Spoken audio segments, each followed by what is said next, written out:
Good afternoon, traders. This is Christian Farmer at Strawberry Trade Group, and this is your end of day recap for the 12th of December. So we are moving right along into a very event-filled week.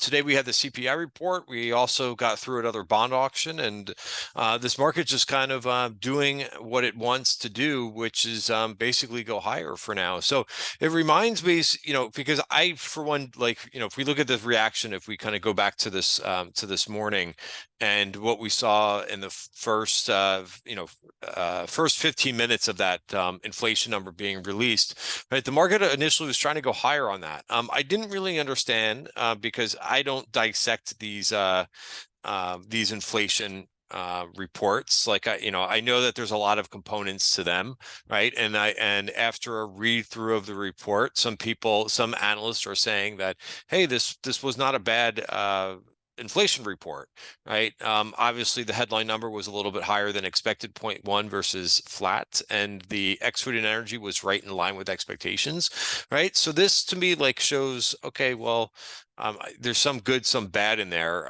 but I didn't really understand the initial move off of that report. So there was a little bit of digestion in the first hour, but there was some standout things. So what I always like to do when there's a little bit of pushback like that in the market, sometimes, and you don't get this signal every day, and it's not always the case, but sometimes something just stands out to you. And what I was noticing was that before anything else started to really move, this was right at 9:30, so you could kind of look at SPY too, rather. Whoa, that's the wrong tick. That's the wrong ticker. SPY, you could see this is not right at 9:30.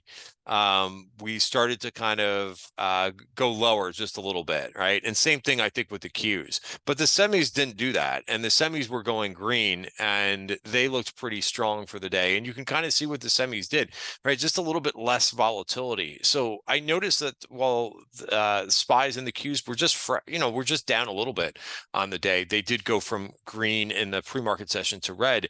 The semis were basically moving higher, and like Broadcom was doing its thing.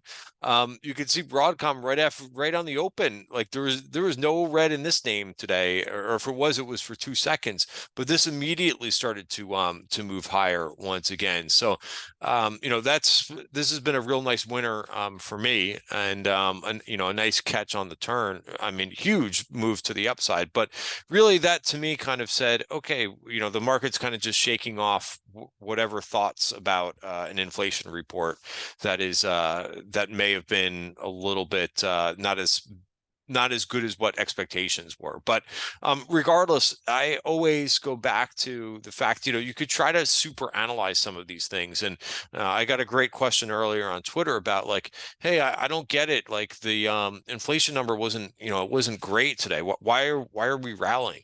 And you just kind of go back to is that, and this is always the case, is that institutions drive the market. Remember going back to where we were 3 months ago. Sorry, not 3 months ago, going back to the end of October, you couldn't get anything to go up. Names that had good earnings reports. You go back to like a Microsoft or a MasterCard, right? After earnings, they did not want to go up like initially, right? Where was this Microsoft report, right? Microsoft did this, right? Went up and then moved all the way down, and gave back the initial move after like a really good report. So sometimes the market's just not ready, and that there's not institutional buyers there. And if there's not institutional buyers, believe me, it's not going to be the retail guys that are going to carry the market. And by the way, this doesn't look like a bad setup at this point, as it's come down and digesting a little bit.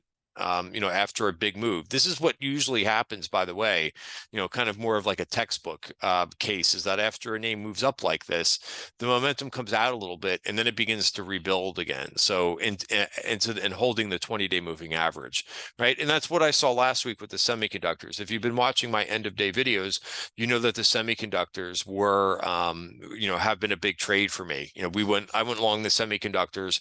I was watching them in here once they came in and tested, because because I noticed that they filled the gap, right? We did this whole analysis last week, and they filled the gap, and then they kind of there was a nice hammer bar, right? And then a little bit of a setback, right? So sometimes it's not clean and it's not perfect, and and you have to be patient. But this paid out to new highs, and it's kind of funny because I saw a bunch of people posting, "Oh my God, the semis are back to new highs," and like, hey, we caught the turn beautifully. And again, just to rehash that, by the way, what was really revealing, of course, was the technicals and that I just went over about filling the gap and then starting to move higher. But I really went through one by one with some of the components of the semiconductors, and I noticed that, hey, it was like an MCHP looks pretty good, right? A synopsis started to turn higher, right? So there was a lot of strength that was building, bubbling up, and you couldn't really see that. Sometimes you have to go a little bit deeper than the biggest name, because Nvidia is kind of surprising a little bit, and some people are getting frustrated, I think, if you're just watching Nvidia, because it's kind of been doing this for a few months, and where it's been going sideways, right? And there's just other names that are acting better, like a Broadcom. So if you're not familiar with the concept of going through the individual names and so forth, then that's I hate to give myself applause for this, but it's not just me. Other services do this for you too, where they're basically saying, hey, maybe watch an AMD or a Broadcom. There's better things going on right now than just Nvidia. Now, of course, we want to continue to watch the leaders, because I think Nvidia will eventually get back to the highs. But for now, it's been doing a lot of consolidation, and I don't really have a great reason other than, hey, maybe there's just a lot of competition out there for Nvidia, right? Everybody knows how much, right?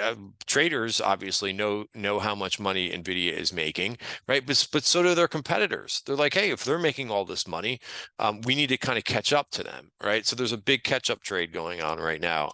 That's one of the thoughts. But yeah, I mean, right now, Nvidia is not where you're getting the outperformance, even though because the group is super strong, and there's other plays right now. So you can be patient with this, and I have a small position in Nvidia in my long-term account, but I will wait until it starts to show a little bit of momentum. And remember, the week before that, I had tried to go long Nvidia in here, and I got rid of it once it kind of broke in here, and I haven't returned back to it because I've been finding better opportunities, right? Such as even go, and I talked about this, I think, in yesterday's video. Look at how much better just going long the whole ETF is than sitting in the Nvidia position, right? Here's Nvidia over the last week. It's done nothing. If you went long the ETF that contains Nvidia and a bunch of other companies, you've been handsomely rewarded for that. All right. So I spent some time there because I think really that's where there's been some good opportunities. Also, the cyber names, they've been acting really well. Palo Alto made another new high today, really strong. I'm in this one in my TTG trend portfolio, and I'm in CrowdStrike both in my trading account and in my TTG trend portfolio. Does it look overbought here? It does. But there's no sell signal, and it continues to just grind higher. There was a quote that I was saying at the end of the day, the money, it's sorry, what's the big book that everybody reads? Reminiscences of a Stock Operator. I can't think of the guy's name, and I feel embarrassed that I can't think of the guy's name right this second. Here, I'll get it for you because I just quoted it, and it will drive me crazy. But Jesse Livermore, right? Sorry, it's been a long day. But Jesse Livermore said the money is made in sitting, right? And not in trying to trade something like this that is just trending, right? That is just continuing to grind higher. So it's tough. It's one of the hardest things to just sit in a position that is doing this and getting more and more overbought. But if you're taking profits along the way, right? And I did take another profit target in CrowdStrike today, somewhere in here, 250, right? And again, this is one where I've gotten back involved, and so on and so forth. Yeah, so I think that there's a lot of other things that are starting to move up. Like I bought some STNE today, right? This is another one where had a humongous move, has been pulling back a little bit right into the top of value. Some other names that I think are acting really well is ISRG, right? That's also starting to do a little bit of a cup and type of handle here, right? Look at how well it's been holding the top of value, right? Not breaking the 20-day moving average, and this was my play that I put in our Substack this morning.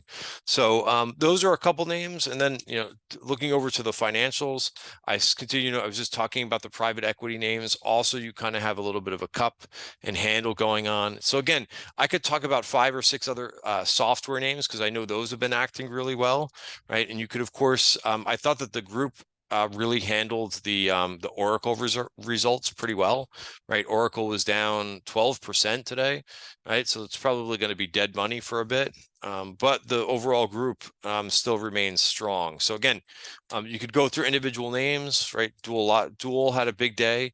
That broke out to new highs, didn't close on the absolute highs, but again, just like I did with the semi group, you can go long IGV.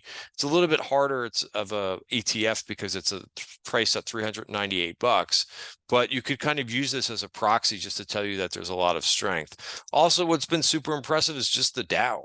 Right, the Dow continues to grind higher. This was one of my most interesting charts to watch. I put this out on Sunday on Twitter, and this just continues to ascend higher. So for tomorrow, first of all, I will be out the majority of the week, so you won't get any end of day videos from me for the rest of the week. I'm taking off a little bit of time.